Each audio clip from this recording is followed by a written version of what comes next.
Good afternoon. Good afternoon. Well, to our students all over the world who will be hearing this tape, I will tell you that this is February 20th and that some of our students from the island of Maui and some from Oahu have met out here at our home, Haliko, for this meditation and refreshment, and to receive that which unfolds from the infinite storehouse, the infinite invisible. As usual, we have preceded our work with a meditation, because meditation is the foundation of all infinite way work. The reason must be clear in your mind, otherwise you will eventually come to look on meditation as just another ritual or ceremony, and then it will degenerate into a physical practice or even a mental practice instead of fulfilling its spiritual function. You must understand, first of all, that truth cannot be imparted. No, I won't say that. Truth cannot be taught, and truth cannot be learned.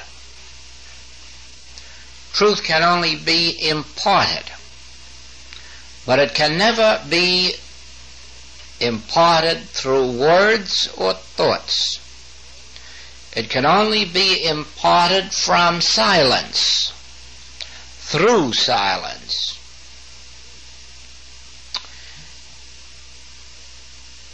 Truth which is taught is an intellectual exercise that results in the gaining of more knowledge, but not the attaining of spiritual consciousness.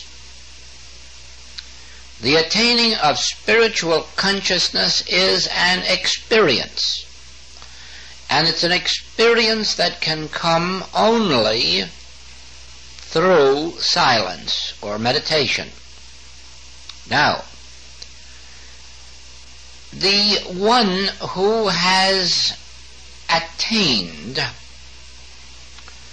some measure of spiritual illumination can, by going into meditation or the silence,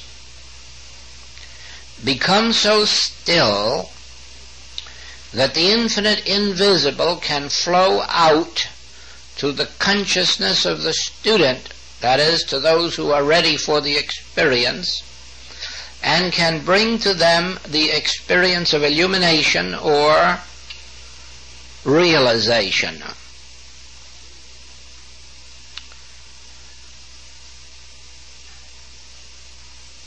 It is in this way that our work resembles that of Zen. Zen Buddhism is also founded on the principle that you cannot teach anyone truth by speaking to them. You can only impart it to them by your own degree of illumination. Now, when it comes, it's a sudden experience, although the preparation leading up to it may take many, many years. A person may study truth with the mind and may meditate, and years may go by in which they seem to be making little or no progress. Actually, from the very first moment that they seriously turned to the attainment of realization, their progress was rapid.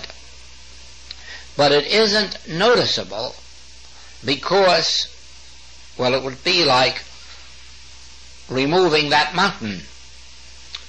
From the first shovelful that you took away, you would be making progress in removing the entire mountain. But when you look at how many shovels full of earth and stone are there, you will know that it'll be a long time before it will be apparent that you are making progress in removing that mountain. And if you ever witness the density of the human selfhood, you will then know that you are moving a mountain of density, a mountain of ignorance. And though your progress begins with your first serious meditation, it will not become too evident for quite a while, and then all of a sudden it comes in a flash. Now,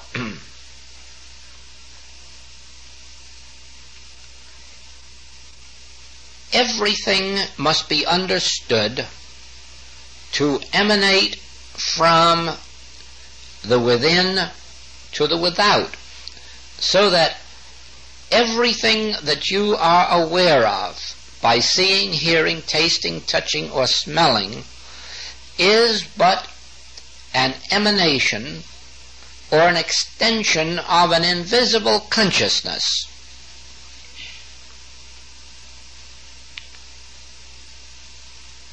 I've just been reading the meaning of this figure here, which you will recognize to be that of Hotai, H-O-T-A-I, Hotai, the god of joy, and often referred to as the god of prosperity. Now, as you look at it with your eyes, all you behold is a very happy, fat man, undoubtedly well-dressed from those flowing robes, and with his beads and ornament around his neck. So that, judging outwardly, you have nothing but a happy fat man wearing beads. Actually, that is symbolic of a divine state of consciousness externalizing itself as joy, prosperity, and a religious sense. The beads indicate the religious consciousness. The robes and the well-being indicates the prosperity, and of course his fatness, and the joy on his face shows the nature of his state of consciousness. Now, just imagine then that instead of looking at that figure and seeing a figure, you are seeing a state of consciousness externalized in that particular form. But without the particular state of consciousness, that form would not be that way. In other words, if the beads weren't there, there'd be a complete absence of the spiritual or religious sense. If those robes or that fatness weren't there, there would be no sense of prosperity. So it is. Every individual can be known because that which he shows forth in his face and in his body and in his purse or in his home really is the externalization of his consciousness. Now, a human being, even a good human being, may show forth goodness and morality and prosperity and still be showing forth only the animal nature. That same individual, when he has been touched by the religious or spiritual light shows forth a religious or spiritual sense of being which is entirely different even than a good human being. And that is symbolized by the beads. But it may also be symbolized by a halo. In Christian mysticism, instead of the beads, we have the halo to indicate that here is an individual on earth, yet spiritually illumined. Also, that is indicated by a light or glow in the face, or shining forth from the eyes. But unless you understand this, you do not perceive that that which you are witnessing is a state of consciousness being externalized. Now, within you is the entire kingdom of God. That means within you is the entire kingdom of immortality, eternality, virtue, prosperity, harmony, health, wholeness, completeness, fulfillment. In your human selfhood, you can never bring that forth, because you can only make use of what Jesus called bread alone, effects with which to build yourself up, but you don't have cause. Also, as Jesus indicated, since you are a branch cut off from the tree, regardless of how wonderful your appearance is, at any moment you are withering. And sometime before, during, or after 70 years and 10, you will be completely withered. Now, from the moment that the branch, you, the human being, learns to make contact with the tree, which I am, from that moment on, you are not merely drawing on bread, water, meat, wine. You are now drawing on the source of bread, water, meat, wine. You are drawing not only on the invisible, but on the infinite and the eternal. And so it is that only in meditation can you accomplish the return to the Father's house, the prodigal returning to the Father's house. The human being is the prodigal in the world. The contact made in meditation is returning to the source, the Father's house. And then the royal robe and the jeweled ring come forth. Now, in meditation, the ego or personal sense of I is still. It is not claiming power, understanding, wisdom. On the contrary, it is taking an attitude of humility. The very moment that you close your eyes and become silent, it is as if you were to say, well, I certainly am insufficient.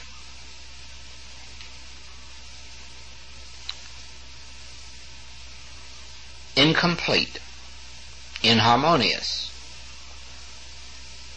And so now I have to turn to that which is greater than I, the source of my being, the fountain, the storehouse. And so by my stillness I indicate my humility. By taking the attitude, here I am, Father. Speak, Lord. Thy servant heareth. This is the supreme humility. Ordinary prayer makes one superior to God because it tells God what it wants and usually when it wants it. Prayer is setting up the ego because it dares to try to influence God on one's own behalf or on behalf of another. In other words, making oneself superior to God in knowledge, wisdom, and love. But this silence of meditation is saying, "Speak, Lord, thy servant heareth."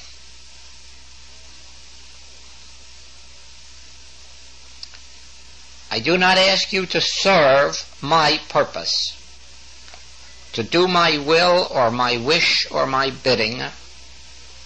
I am thy servant. Do with me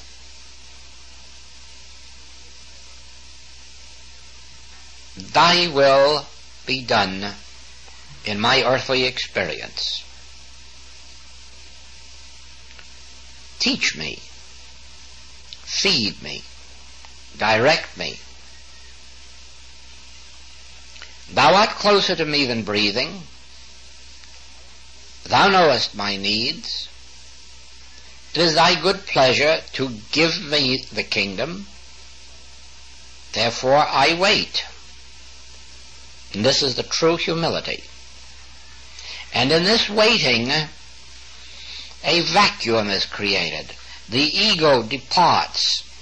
The personal sense of self with its desires, wishes, hopes, ambitions, all fades away. And now there is room for that transcendental spark, that illumination from within, to take place.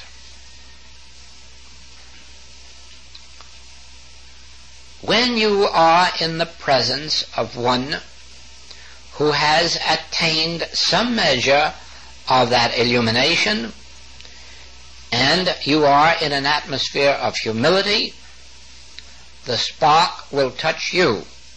It may not touch you and open you at the moment that you desire it, but it will definitely do this for you in the moment of your readiness for it, because there must be a preparation.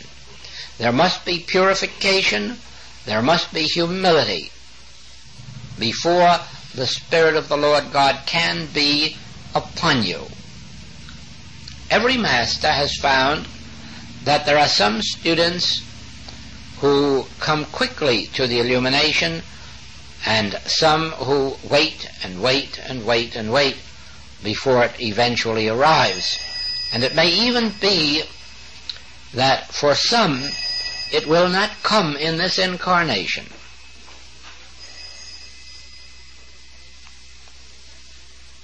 Where two or more are gathered together in my spirit, in my name, in this nature, there too the enlightenment can come. This is the way of infinite way impartation. Through the letter of the message, you are learning how and what must be accomplished to bring about humility and purification. By your meditation, you are preparing the groundwork for that state of vacuum, that state of servanthood, into which the Father can come, the Spirit, and give light. The harmonies that appear in your life as either spiritual progress, physical health, economic security, safety in storms, strife, or even wars, all of this comes as the outpicturing, as the outward manifestation of an inner glory. And the inner glory is only attained in stillness, in quietness, in confidence, in peacefulness. In quietness and in confidence shall be your strength. Acknowledge him in all thy ways, and he will give thee peace. Only in that realization that within you closer than breathing, is this infinite, invisible, forever pouring itself forth. And in that vacuum of humility, the Spirit of the Lord God can be upon you, and then outwardly your life changes. Your human relationships change. Your nature changes. Your health changes. Sometimes even your physical form changes. Your appearance changes. But only because that change is the outer manifestation of this inner glory, this inner light, which you have attained by contact with the Father within. The branch being reestablished with the tree, the prodigal returning to the Father's house. It is for this reason, then, that the truth you learn through the books or the recordings, these are but instruments leading you back to meditation, to where within yourself you make contact with that Spirit which now takes over your life. And in Christian mysticism it is given, I live, yet not I, Christ liveth my life. And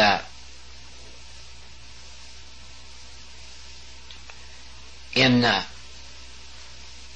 the Tao, or Taoism of China, it is taught that you do not live by virtue of your own being, but by Tao.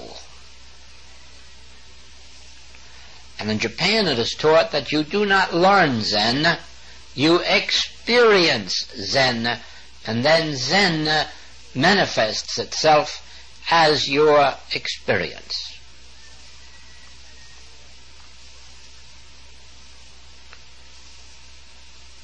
So you see why all of the writings bring to light not only the need for, but the practice of meditation.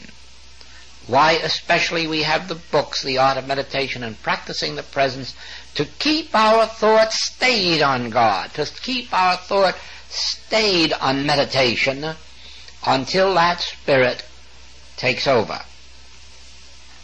In our work, I have been promising you this for several years, and each year I have told you it has not yet come. I have not been able to fulfill my promise that the day will come when I will be able to lead you, and it should be this year,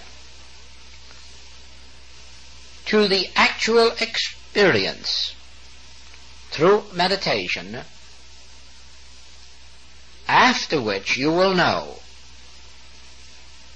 that you are consciously lived by a presence within you, that which is greater than yourself and yet is yourself, your real self, your spiritual self.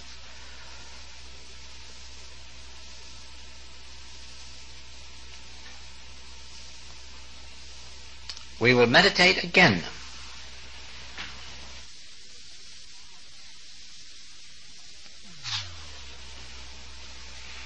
Remember that your attitude in meditation, whether you are meditating for yourself or for another, is not that you exercise any power, even to heal anyone. That is never your intent. Your intent in meditation is to be the transparency through which God, or the light, performs its work, not you. There is no room in spiritual living for ego, or egotism, or personal powers. None whatsoever. You do not meditate so as to exercise power for yourself or for another. You meditate to bring forth that humility which permits God to function through you and as you, whether for yourself or for another. You are never the doer. You are never the actor. You are always the vacuum.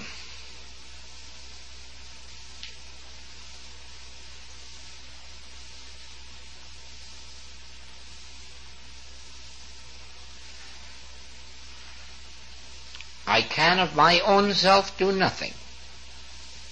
I am of my own self nothing. The Father within me, He doeth the works. If I speak of myself, I bear witness to a lie. My doctrine is not mine, but His that sent me. I and my Father are one, but the Father is greater than I. Therefore, our function when we go into meditation is not to exercise power, not to believe that we have power for good, but rather that we are a transparency or instrument through which the divine can manifest itself, express itself, and perform its mighty functions on earth as it does in heaven. We are the instruments. We were sitting here one night, my office, late. I was dictating mail. The telephone call came in from the mainland for help for a very, very serious situation. And I said to Emma, I will work here and you go inside and meditate. And she did, and the voice spoke to her and said, get your Bible. And then the voice spoke again and told her the very chapter and verse of the Bible. And when she read, and the Word became flesh and dwelt among us. And when we had a cable the next morning, we were told that at that instant, release came. Now, there was no power exercised by me or by Emma. There was a relaxing from power and a waiting on the Lord until the voice spoke. And then we learn in Scripture, He uttered His voice, the earth era melted. So it is. Never believe that you have personal powers or by your spiritual endowments that you will ever get personal power, spiritual power, for you will not. God does not give His power to another. God does not give His glory to another. The power, the glory, the dominion always remain in God. We are but humble instruments or servants, transparencies through which that may appear. There is only one reason why sin, disease, death, wars, lack, limitation remain on earth. And that is that God can only find entrance to the world through consciousness. Not through the air, through consciousness. Now, when we sit here in humility and are attuned to consciousness, our consciousness is open for the presence and power of God to enter. Naturally, then, the presence and power of God is going to dispel hate, envy, jealousy, malice, bias, bigotry, greed, lust, etc., etc.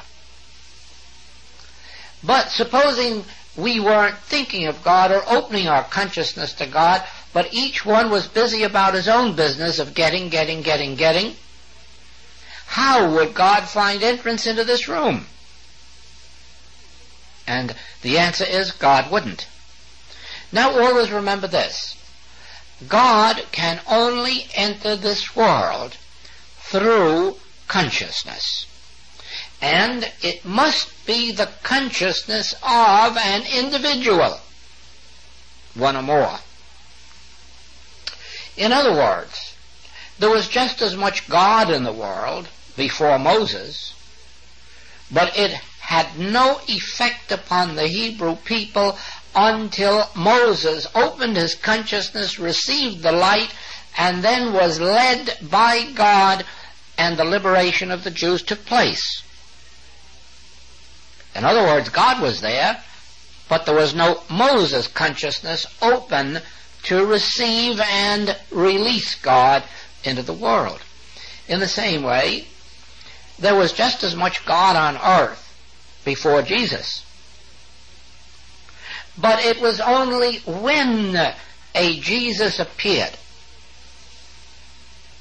and God consciousness could flow through him that the blessings took place, not only then, but unto all time.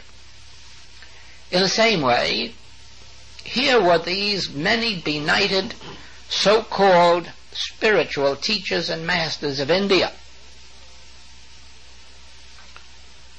and yet nothing happening in the way of spiritual illumination until along comes Gautama. And with 21 years of searching and effort and praying and seeking, he finally is led to where he too, in all humility, sits under a tree and waits.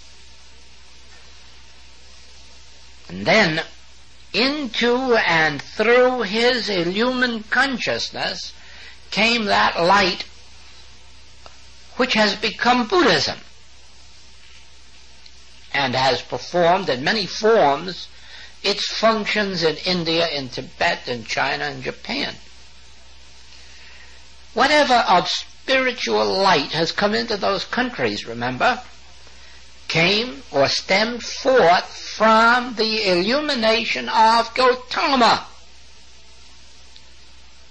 without which none of the rest would have taken place. Do you see? In the same way, as Buddhism was carried across into China and later Japan in the form of Zen, it was the consciousness of an individual whom we know as Bodhidharma.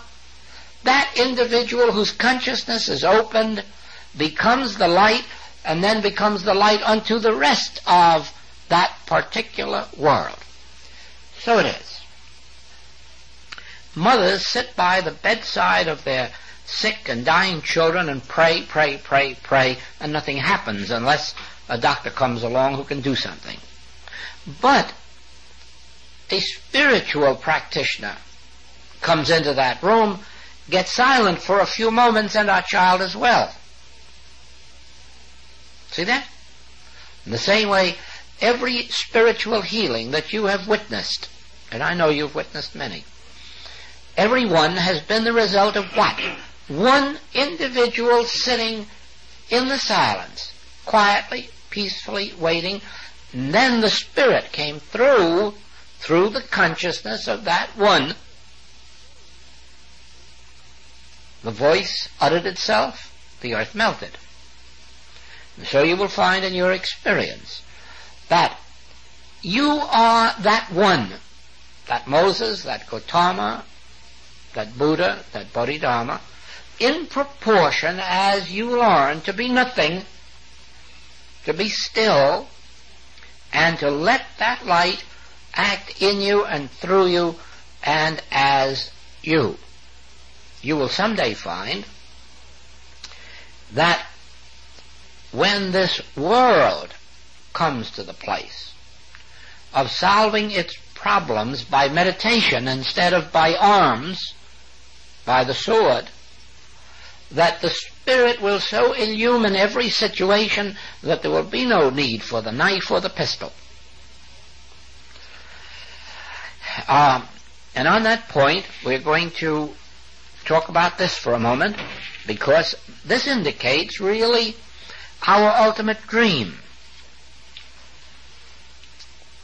February 1959, we have this monthly letter, which is a lesson to Sammy, and a school teacher in the 7th grade read this letter in the classroom and then asked the students to write papers on what they had learned or what they had gained from the reading of this letter. And please note, the letter was merely read to them, and from then on it was in their own laps. And just see what took place, not through long study of it, not through a long practice of it, just from a reading of it in the minds of these 7-year-old children. These that I am reading now are the actual papers turned in by the children in their own handwriting.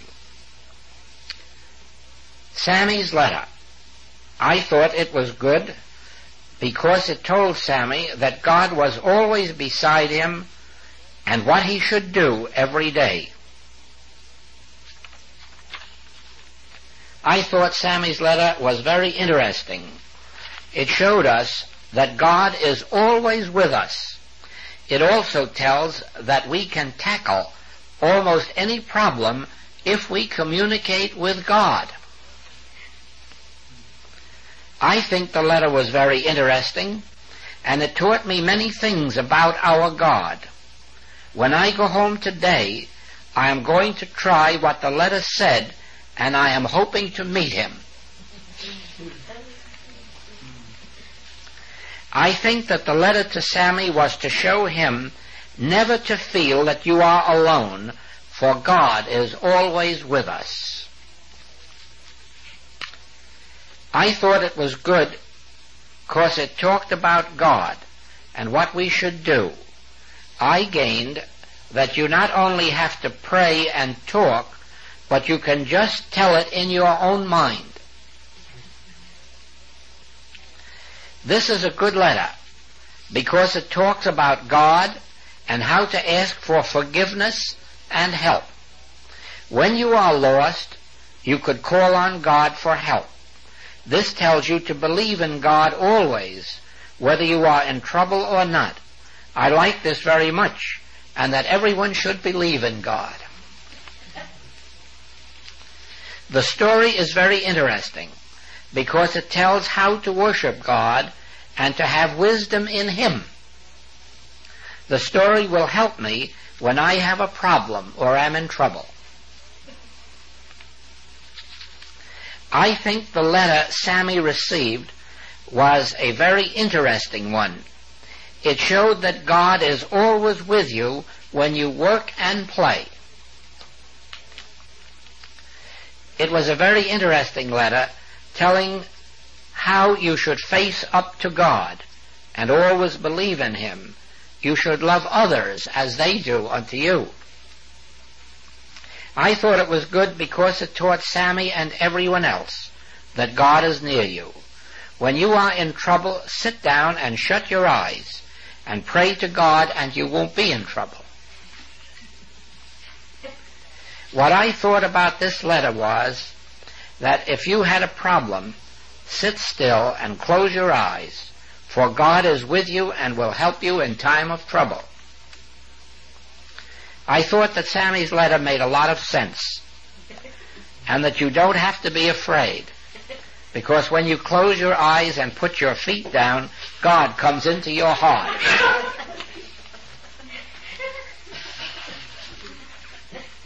I think Sammy's letter was very interesting. He talks about the ways of loving God, and that God is closer to your heart than your breath. I thought that the letter contained a great spiritual message, that God is with you always and knows all your wants and needs. I also liked the manner in which it was written. It was friendly and understanding. I thought the letter to Sammy was of great help to everyone, and I think people should try to do what that letter says. I think Sammy's a very lucky person to have such a friend. And the teacher makes a note on this one, that this child is a poor speller. Ordinarily, every word is spelled incorrectly. This was a complete surprise to me when I saw a paragraph without any errors.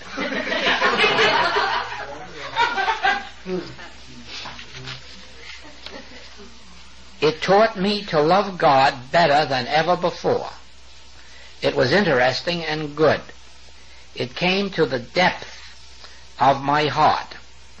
It was the part where Sammy was told to meditate when he had any trouble. I enjoyed listening to the letter. It taught me a lot of things. It taught me to appreciate God. And whenever I had time, I should close my eyes and thank God for what He gave us. I enjoyed this letter very much because it was a very interesting one. This letter is interesting because it taught me many things about God. God can help us even without us praying. If we can pray 3 or 4 times a day, that's wonderful. It shows we ask God to help us every day. We can trust God. I thought the story was very nice and very encouraging. I think if anyone will try the idea suggested, they would be very happy and soon would probably find that God is a very good friend to know. I enjoyed the story very much. I have learned a lot of things from this letter. I shall try to follow these 3 wonderful helpers. 1, put your feet on the floor. 2, close your eyes. 3, be comfortable. Whenever I need help, I will turn to God and to no one else. God cannot be seen, He cannot be heard if you have no faith. But if you have faith, He will always be in your soul and always be with you. I think this letter is very helpful to everyone. I enjoyed the letter to Sammy very much. It has taught me a lot of what God can do for you. It has also taught me that if I were to meditate for at least 4 times a day, God will bless and help me to meet any challenge I might have to face. This letter to Sammy encouraged me to have faith in God. It tells us that we have someone who's watching over us and taking care for us. This letter helps us to believe that there is only one God, and that this God is a living God and not a dead God who helps us. This letter should be read to other people of other lands, that they too may become to believe in this God. And this child is a follower of the full gospel faith. I think the letter to Sammy was a very beautiful one. I'm sure Sammy would accomplish a lot by doing as his father had suggested, that when you are alone or in trouble, just close your eyes, put your feet on the floor, be still, be comfortable, and God will always be in your presence and help you always. God will always lead you if you believe in Him and know Him with all your heart. I thought of this letter as a very important one which all should follow. This is because everyone has troubles and don't know what to do about them. This one letter might help a great deal. Just by closing your eyes, as it said in the letter, thanking God, and by respecting others, you are doing a great deed, which will help you as well as others.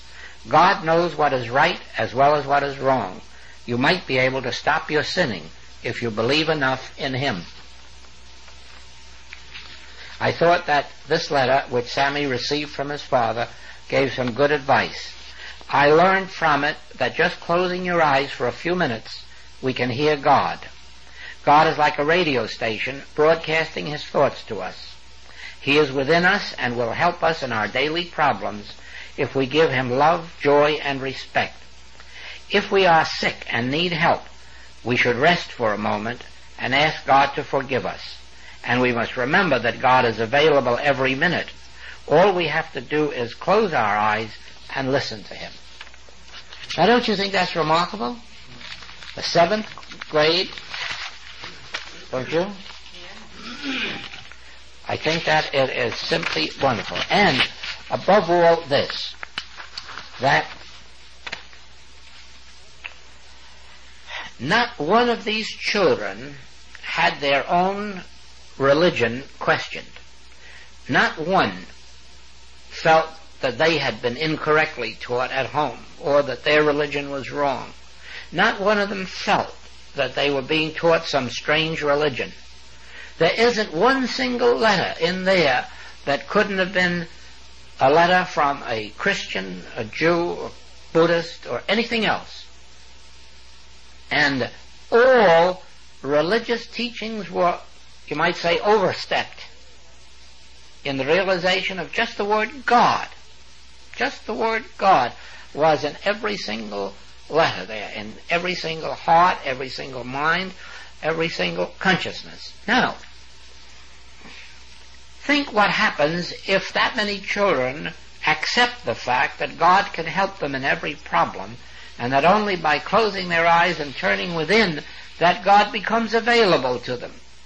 Do you see what happens, that by the time they're adults, they couldn't have a mess like the House of Representatives yesterday? Do you see that? Because instead of fighting for self, they would see it's a problem and turn within for a solution, and they'd receive it. Well, actually, we, in teaching adults, are teaching children, because they are all children in truth. Very few know that the entire secret of the religious life, of bringing God into your world, is not how much you go to church, or how much church work you do, or how many ceremonies you go through, but to what extent you have learned, let us call it the word omnipresence. How much you have learned that the place whereon I stand is holy ground, that I and the Father are one wherever I am, in a ship at sea, or a plane in the air, or a submarine under the sea. Where I am, God is. And then the ability to bring this humility. If I speak of myself, I bear witness to a lie. God does not impart its glory to another. God does not give his glory to another. Therefore, don't try to be spiritually powerful. Be spiritually humble. And let God's grace perform its functions through you or as you. You are not the actor, the doer. You are the transparency. God functions through consciousness, as consciousness. God functions through individual consciousness, and that becomes your consciousness when you have learned to meditate and to be still. Be still and know that I am God. And here you have the profound secret. Each one of you can say I. Therefore, each one of you knows that I am at the center of your being. Now you know that I am God. Therefore, be still. Be still, because I am God. And I know your need before you ask it. And it is my good pleasure to give you the kingdom. And so we come to what has always been a mystery in the Christian religion. And that is the meaning of, my peace give I unto you. The peace that passeth understanding. Now, my peace can come only from me. That means from I. And therefore, when you are still, I, in the center of your being, am with you. And I go before you to make the crooked places straight. I go to prepare a place for you. And my peace give I unto you. And I am your bread and your wine and your water. I am your resurrection. Even if you are sick unto death, I am your resurrection. Only be still and know that I am that. Be still. No matter how sick you seem to be still. And let I in the midst of you perform its functions. You will find that I am your bread, wine, water, meat. I am the resurrection. I am your life eternal. Rest in me. Be still and let I function. And so we will meditate on that.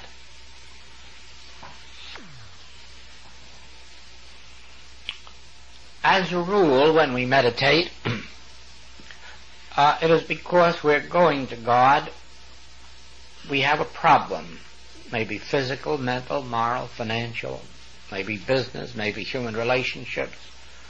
We usually have some kind of a problem, and we go in because we know that in our meditation we will get a solution. But we must not forget that there must be one period at least every day in which we meditate without any problems, neither for ourselves nor for others. Sometimes in our meditations we don't always go because we have our own problems, but we go for our patients or for our students.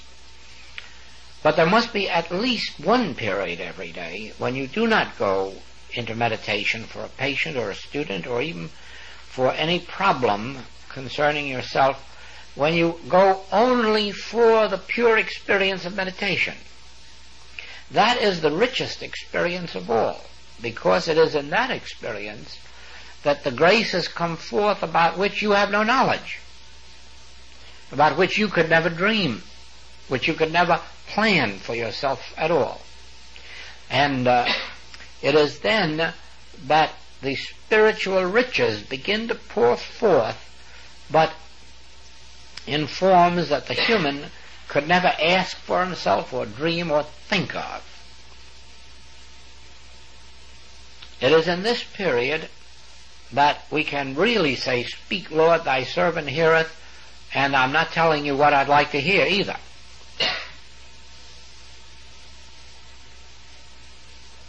And then as we feel that presence, something takes place within us that will have an externalization of a far different nature than anything we ever thought of or dreamed of. We really don't know what God can give to those who love God. We really don't know the extent of spiritual blessings. We only know the things that we already humanly know about. But we have no idea of those things that we cannot dream about. And it is for that reason then that we go as if we were going into a newly discovered land, not knowing what we were going to find when we get there. Maybe all wild beasts, but then there may be lots of gold and silver and diamonds and jade too. And we don't know. We're going into unexplored territory during this at least one meditation period per day, when we don't know where we're going or why, except that we know we're going into meditation to be receptive and responsive to that still small voice.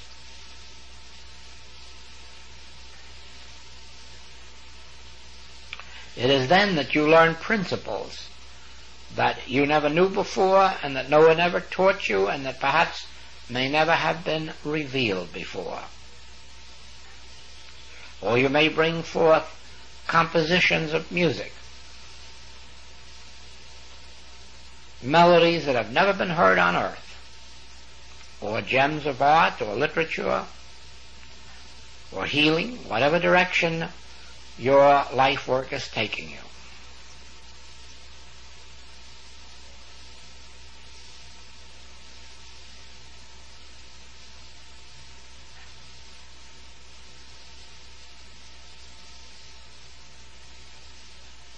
For that reason we have this wonderful passage, "Thy grace is my sufficiency in all things." No outlining there, just thy grace. And then God's grace takes the form necessary to our human completeness and fulfillment.